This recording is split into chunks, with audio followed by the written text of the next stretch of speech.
है कि इस समय कोरोना महामारी जन्य विषम परिस्थिति विश्व को झकझोर कर रख दिया है।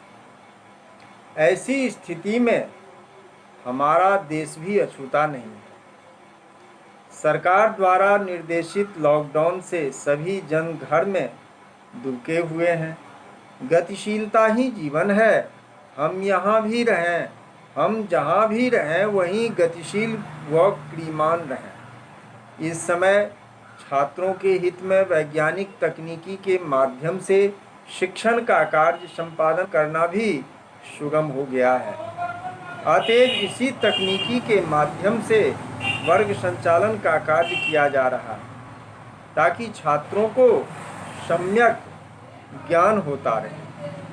हमारे व्हाट्सएप ग्रुप के छात्रों की जिज्ञासा है कि मैं उनको हिंदी भाषा के माध्यम से फलित ज्योतिष के अंतर्गत कुंडली के पंचम भाव अर्थात संतान विचार से संबंधित संक्षेप में प्रमुख विषयों से अवगत कराएं।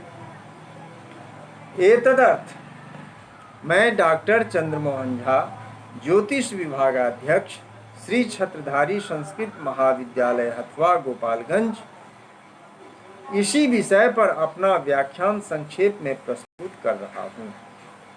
मानव जीवन की बीजोत्पत्ति ही ओटस संस्कार चक्रांतर्गत है। प्रत्येक संस्कार समयानुरोधेन निश्चित कालखंड में संपादित किया जाता है, जो जीवन को सार्थक एवं सम्यक बल प्रदान करता है। ओटस संस्कारों में 16वां संस्कार विवाह है। विवाह ओडशः क्रिया। मानव व्यवहारोपयोगी ओडस संस्कारांतर्गत विवाह एक प्रमुख संस्कार है। इस संस्कार के होने से मनुष्य धर्म, अर्थ, काम और मोक्ष की सिद्धियां भी प्राप्त करता है। श्रुति शास्त्रों में विवाह विषयों पर विशद वर्णन हुआ है। विवाह की आवश्यकता बताते हुए कहा गया है कि अपुत्रस्य गतिर्नास्ति स्वर्गम नैव च या नापुत्रस्य लोकोस्ति। इस व्यास वचनों से स्पष्ट है कि पुत्रहीन मनुष्यों का इस लोक में, संसार में, परिवार एवं समाज में कोई विशेष स्थान नहीं। भाव यह कि हिंदू धर्मशास्त्री व्यवस्था में विवाह का प्रमुख प्रयोजन संतानोत्पत्ति ही है। फलित ज्योतिष ग्रंथों में प्रायः सभी स्थलों पर विशद और सूक्ष्म रूप से संतान पक्ष का विचार किया गया है। जातक शब्द से स्त्री पुरुष दोनों का बोध होता है। जातक को संतान कारक योग है या नहीं है तो कितनी संख्या में, किस आयु में दीर्घायु होगी या अल्पायु आदि बहुतेरे प्रश्नों के उत्तर मिल जाते हैं। संतान का विचार महर्षियों ने मुख्यतः पंचम भाव से किया है। साथ ही नवम भाव को भी इस विचार से में शामिल किया है। जातकालंकार में वागीशात पंचमेशः त्रिक भवनगतः पुत्र धर्मांगनाथा कहा है।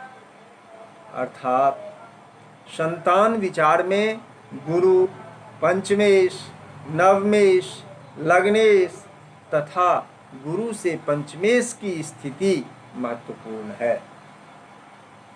इसे ऐसे भी समझा जा सकता है कि लग्न से तथा चंद्र से पंचम भाव और पंचमेश एवं पंचम भाव के कारक गुरु शुभ राशि स्थान में बैठा हो तथा पंचम भाव के ऊपर शुभ स्थान के अधिपतियों की शुभ दृष्टि हो और लग्नेश तथा पंचमेश दोनों पंचम भाव में बैठे हों अथवा वह परस्पर शुभ दृष्टि वाले हों व अन्योन्य एक दूसरे की राशि में बैठे हों तो अवश्य ही पुत्र प्राप्ति होती है।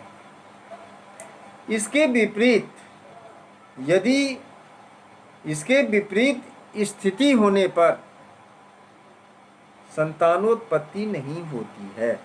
यथा सुस्थौ विलग्न राशिनोः सुतमेश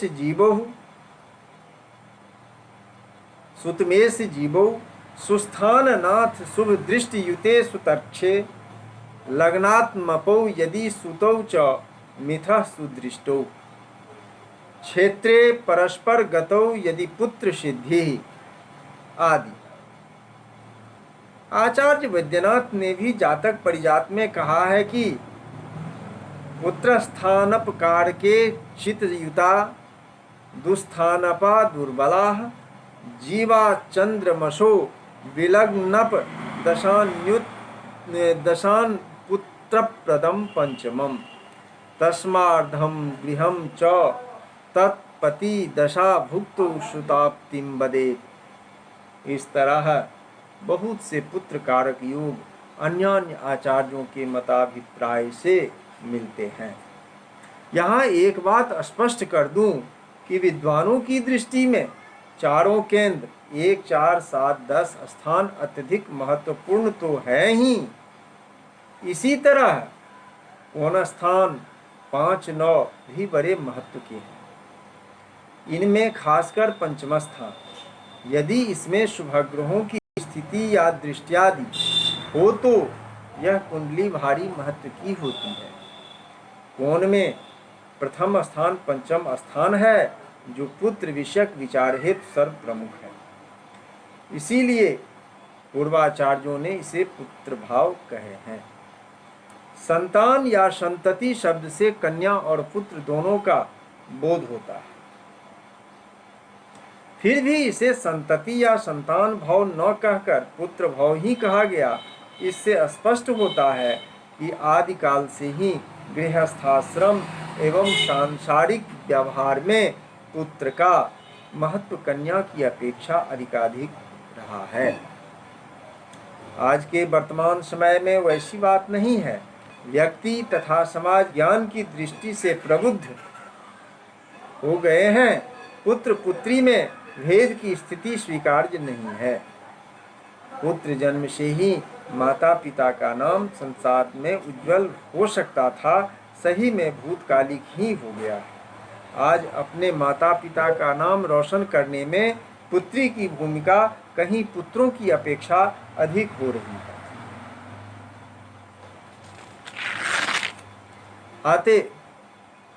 अब पुनः पंचम भाव के विचार विमर्श पर आते हैं। यहाँ पंचम भाव से संबंधित विचार केवल स्थान से है, जबकि इसका विचार स्थान, स्वगृह, शत्रुगृह, उच्च नीच दृष्टि एवं नवमांसादि से करना उत्तम फल द्योतक होता है। पाठ्य विस्तार भय से संक्षेप में वर्णन किया जा रहा है। पंचमस्थ सूर्य का फल। पंचमस्थ सूर्य का फल। शास्त्रकारों का मत है कि सूर्य पंचमस्थ होकर पुरुष राशि का हो तो अल्प संतति, संतति का न होना होकर मर जाना होता है। मेष के सूर्य में संतान नहीं होती, सिंहस्थित सूर्य के से संतानें होती हैं। वृष, कन्या, मकर, कर्क, वृश्चिक और मीन में सूर्य हो तो संतति नहीं होती। अगर होती है तो कुछ की हानि भी होती है, अथवा पति पत्नी संतति प्रतिबंधक रोग से दूषित होते हैं, जैसे आचार्य वाराह ने कहा है। और सुतो धन वर्जितस् त्रिकोणे, ये बृहद जातक भाव फलाध्याय का है। अर्थात पंचम भाव में सूर्य हो तो पुत्रहीन और धनहीन होता है। निष्कर्ष के रूप में यह सूर्य पुत्र कम, कन्या संतानें अधिक प्रदान करता है। इस तरह पंचम भाव सूर्य का स्थानगत फल सामान्य है। अब है पंचम भावस्थ सूर्य का स्थानगत फल सामान्य है। अब पंचमस्थ चंद्रमा का फल। प्रायः आचार्यों के मतानुसार पुरुष राशिस्थ पंचम चंद्र शुभ फल प्रदाता है। अशुभ फल स्त्री राशियों में समझना चाहिए, लेकिन अन्य अनुभवानुसार वृष, कन्या, मकर राशियों में चंद्र के होने से कन्याओं का आधिक्य होता है और पुत्र संतान देर से होती है। इस संदर्भ में आचार्य गर्ग का वचन द्रष्टव्य है। पंचमे रजनीनाथः कन्यापत्यमपुत्रकम क्षीणः पापयुतो वापि जनयेत चंचलान सुताम। अर्थात पंचम भाव में चंद्रमा हो तो कन्याएं होती हैं, पुत्र नहीं होते। यह चंद्रमा यदि क्षीणकाय हो अथवा पापग्रहों से युत हो तो कन्या चंचला होती है।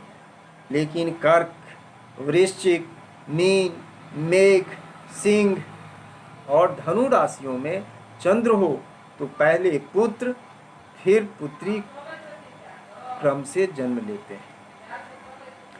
कर्क, वृश्चिक और मीनस्थ चंद्र हो तो कुछ आचार्यों ने 3 पुत्रों का होना भी संभव कहा है।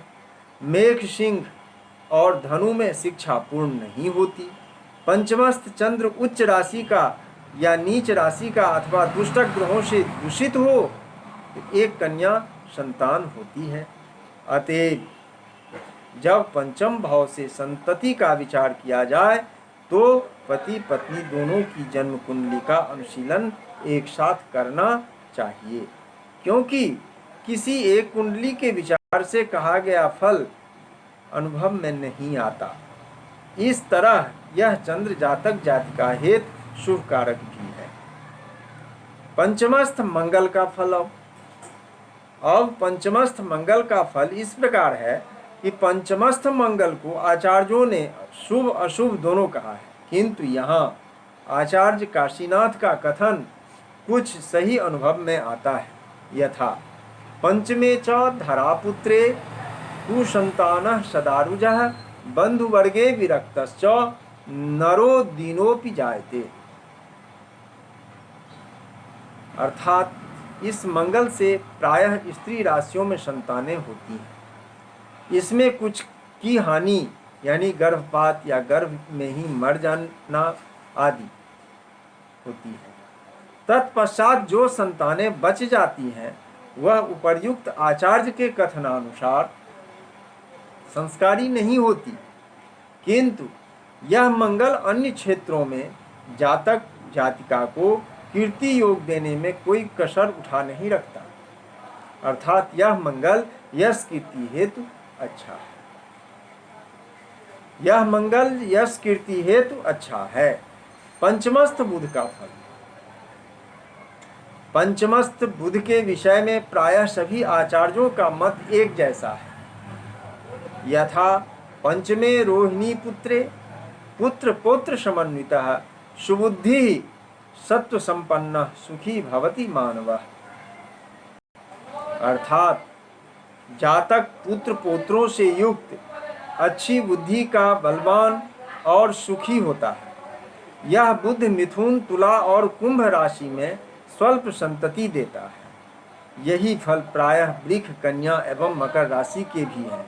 विमर्शात्मक अध्ययन से इस भावगत बुध के प्रभाव में जन्मे जातक जातिका सामान्यतः विनम्र, मायावी, एकांत प्रिय, बुद्धिमान तथा संततिवान होते हैं।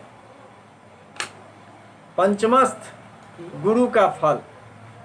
पंचम भावस्थित गुरु संतति कारक नहीं है, ऐसा कुछ आचार्यों का कहना है। कुछ लोग इस गुरु को पुत्र कारक भी माने हैं, जैसा कि महर्षि वशिष्ठ ने कहा है, कुर्वन्ति पुत्र बहुलम सुखिनम स्वरूपम।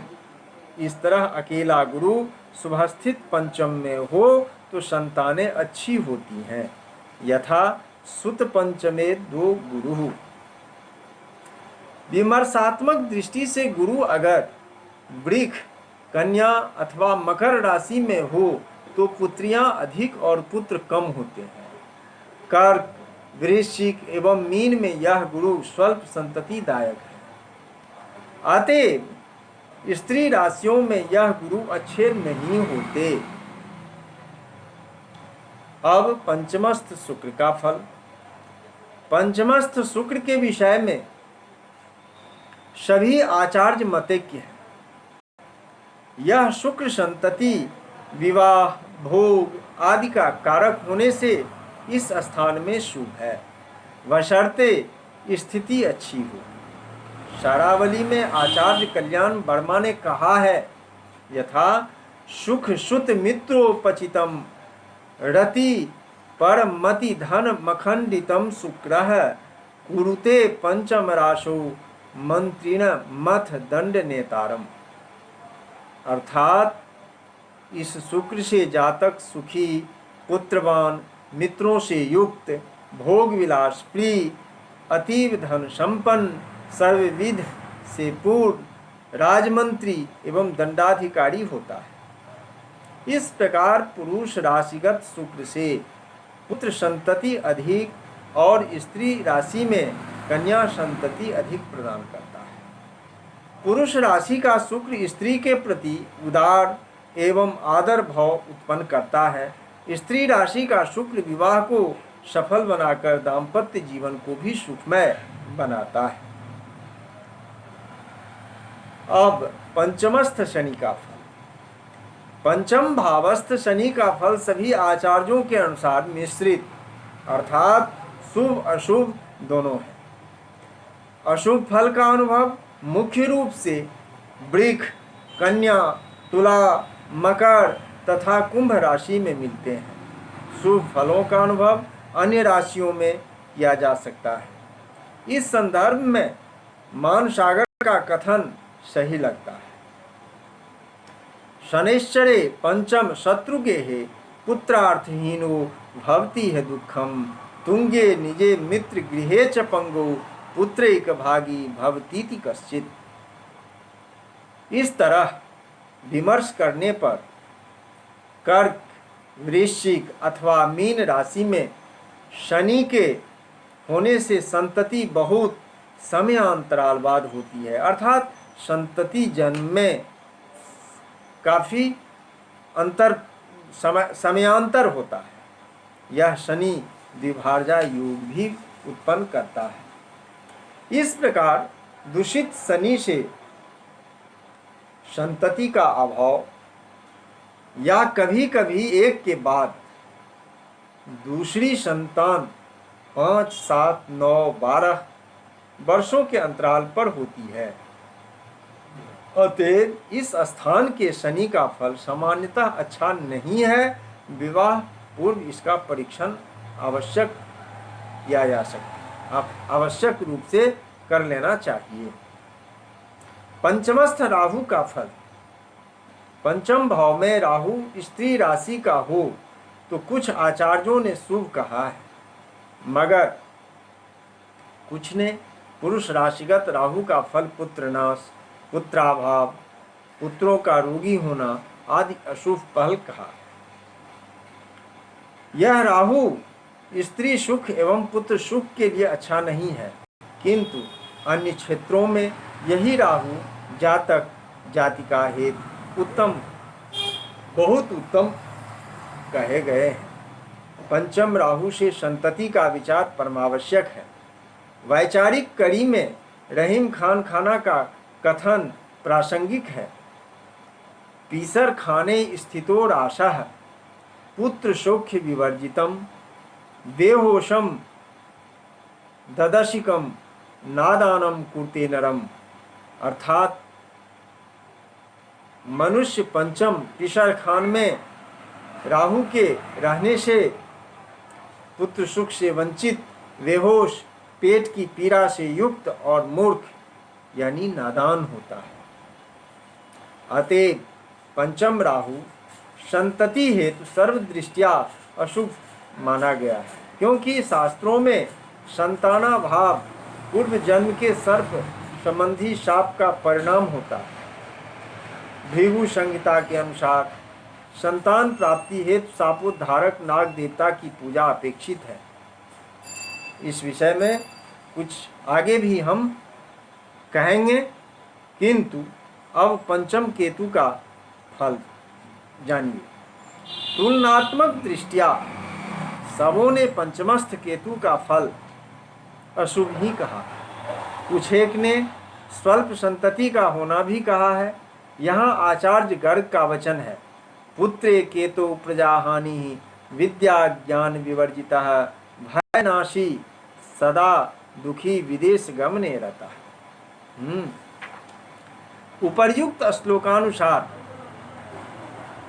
पंचम केतु संतान विद्या आदि हेतु कभी भी उत्तम नहीं है। इस विषय में मेरा जो अनुभव है वो यह कि पुत्र संतति वाले गर्भ को यह केतु खंडित करता है और कन्या संतति में यह बाधक नहीं होता। इसीलिए किसी आचार्य ने इसे ऋतुरेतक ग्रह की संज्ञा दी है। अंत में आप लोगों से अनुरोध है कि उपरोक्त ग्रंथों का फल केवल स्थानगत दिए गए हैं। स्थान से संबंधित बहुत सी बातें विचारणीय हैं, जो यहाँ उल्लेख करने से बृहत्तर कथन होने का भय होता है। इसलिए आप सुविज्ञजन तत्त विषयों का विचार कर ही इस भाव का सही सही फल निरूपण करें। इस तरह अनेकों योग संताना भाव को भी दर्शाते हैं। कुछ पूर्व जन्मार्जित कर्म पर आधारित प्रारब्ध भी इस जन्म में भोगना पड़ता है। नाग सर्प दोष, नाग यानी सर्प दोष, पितृदोष, देव दोष या शाप कहें इसको, आदि अन्य दोषों के फलस्वरूप संतानोत्पत्ति में बाधा आती है। पापग्रहेण संदृष्टे देव शापात् सुतक्षयः षष्ठाधिप युते दृष्टे विप्र शापात् सुतक्षयः। राहु केतु युते दृष्टे पंचमे बलवर्जिते तदीशे वा तथा प्राप्ते सर्प दोषात् सुतक्षयः। अर्थात जातक पारिजात की इस श्लोक के आलोक में यह भी कहा जा सकता है कि इन दोषों की निवृत्ति हेतु शास्त्रोक्त विधि से जप अनुष्ठान आदि से शांतिकर संतान प्राप्ति का मार्ग यथासंभव प्रशस्त किया जा सकता है।